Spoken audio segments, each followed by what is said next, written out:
Hi everyone, this is Ken Gaitos from the Pathsets group, and I'm here to talk about the token count, allocation, and mining phases. So, in this section, we are talking about we will be talking about four phases of mining schedule.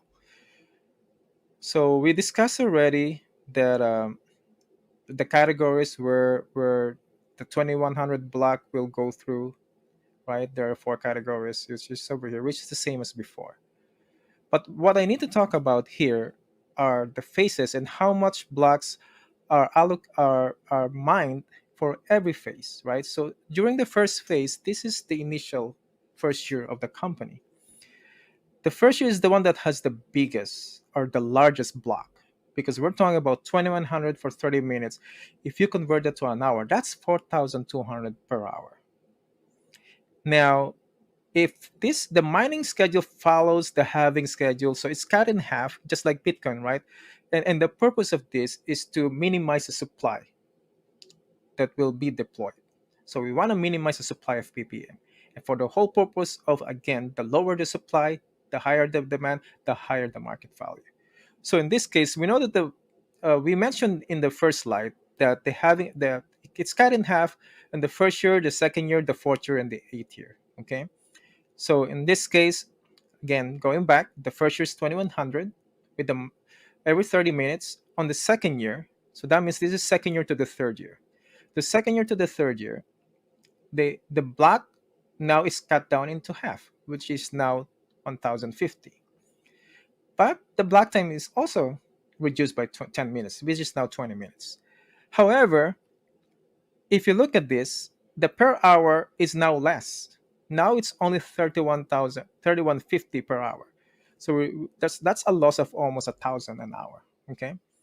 Now on the fourth year to the seventh year, it's cut in half again from the 1050. So now it's 525. And the block time is also reduced by 5 minutes. But if you convert this to an hour, that's 2100 only. You lost another 1,000 there. There's another 1,000 lost every hour.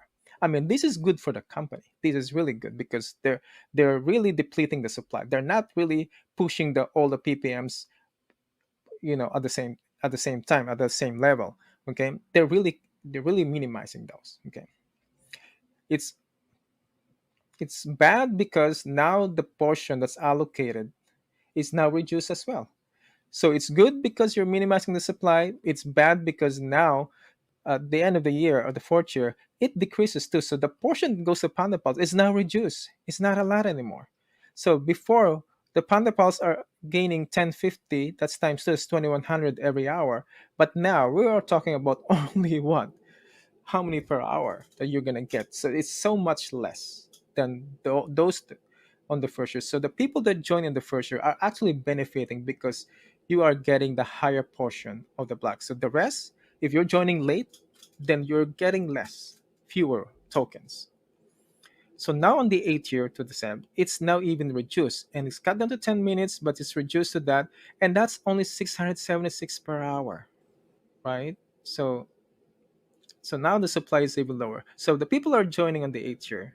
So they're getting less. But you might be wondering, so why would I join later on when the blocks are already less? Well, the reason why you still have to join because at this point the value of the token is already high.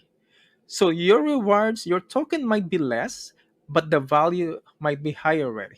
So at the, so the value is the same as if you were in the first year.